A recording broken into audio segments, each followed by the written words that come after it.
The Avinox motor is currently the most powerful in the e-bike sector, but can you imagine giving it even more power with just one click?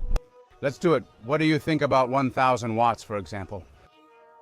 With the new update, boost mode duration increases from 30 to 60 seconds and includes new features.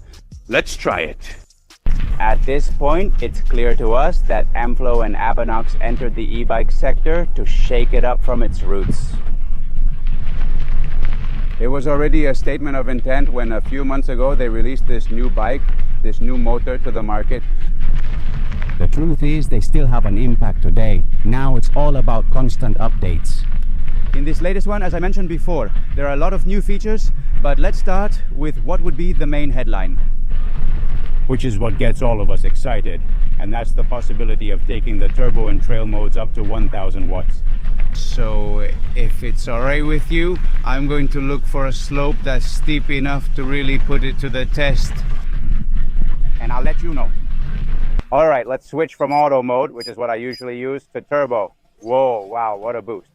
I've reached an area with a slope and additional features. Wow. What I was looking for is a rough technical area. In fact, it's a place where, with a regular bike, I usually... Wow. I don't usually go up here, I only go down. Oh man, is this thing like a runaway horse? If the feeling of acceleration was already wild before... Wow, wait. Because I'm not used to it. I don't have the technique, let's say, adapted to doing this kind of thing. That's wild. Here, don't even think about getting up from your seat at all. Because the back wheel slips. And as soon as you leave the terrain, let's say, with the grip of the dirt and so on, and you get onto the bare rock. The rear wheel also requires you to adapt. Well, wait, I'm going to continue. I'm going to move on from the amazement. I'm going to calm down, and I'm going to try to do it right. Whew. Okay, let's see. You really have to measure the cadence more. Mother of God, I'm going to have to make some adjustments, huh? Like attendance, like delivery and so on. But well, it's incredible. I mean, if the bike already felt powerful before, right now it's just an overwhelming power. And let me share a thought with you since I'm here.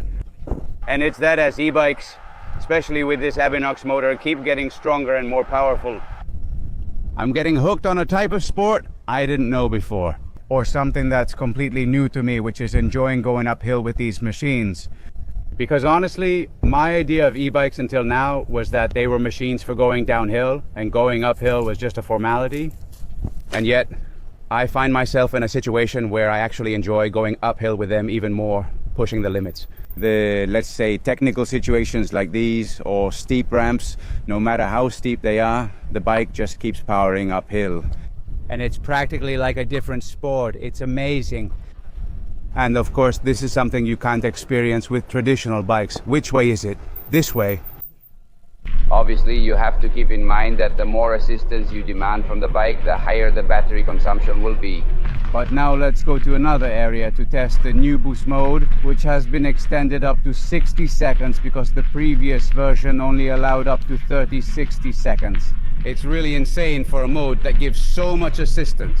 So I'm going to look for an even steeper slope to see if my body will actually feel at least a little challenged. When those 120 Nm are fully unleashed, let's go. To do the boost mode test, I've come to a very well-known area in Girona. It's one of the legendary walls we have in this city. In fact, we passed through here on the Traca route. And I can already assure you that it doesn't matter what gearing you have. With gravel bikes, you end up struggling here. Always gasping for air. It's really tough. It's a wall, really tough. But I came here mainly because, besides the steepness, it's clean.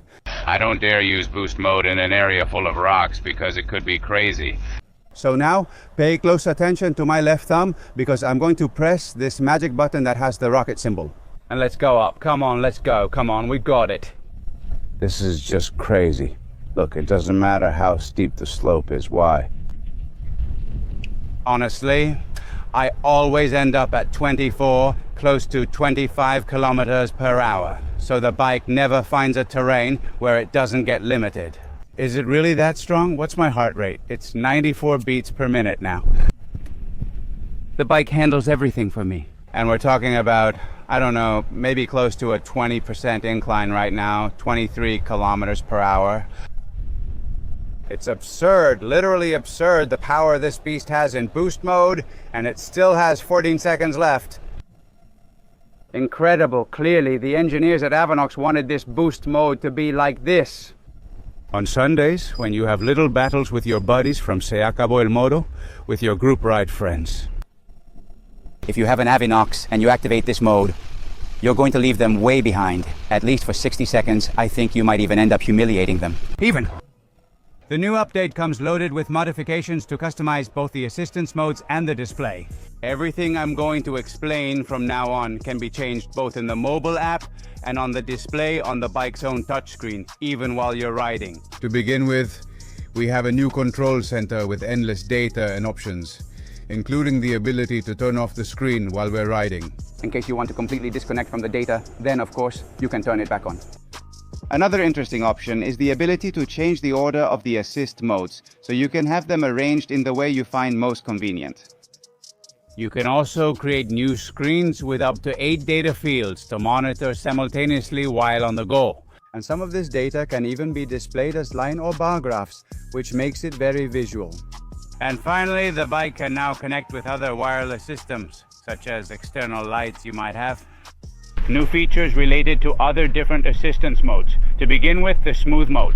Shift. Which basically, once activated, detects the moment when we are shifting gears. And right at the moment when the chain jumps from one sprocket to another, it automatically decreases the engine torque a little. And this is done to ensure that the durability and maintenance of the transmission are kept to a minimum. Especially thinking about the chain, right? That way, the force of the engine doesn't hit it all at once and drag the whole chain. This is important. Works with SRAM and XZ groups, typically standard on bicycles. Quick start, on the other hand, only works when this mode is activated. What you'll get is an early assist the moment you start pedaling.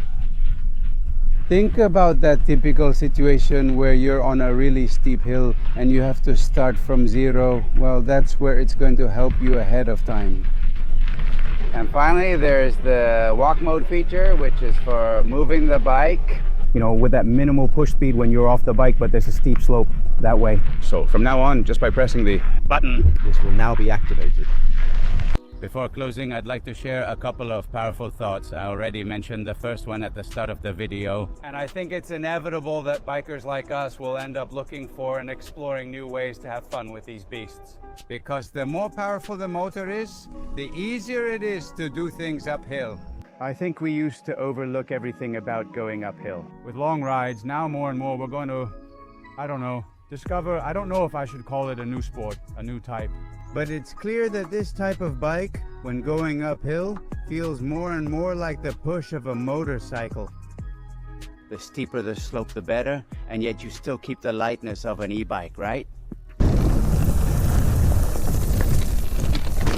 EPA, exactly. No matter how much we enjoy the climb, the descents remain. Here, the motor isn't as important, but it all depends on us, on our hands, and on our skill. Pure enjoyment. Yeah, woohoo.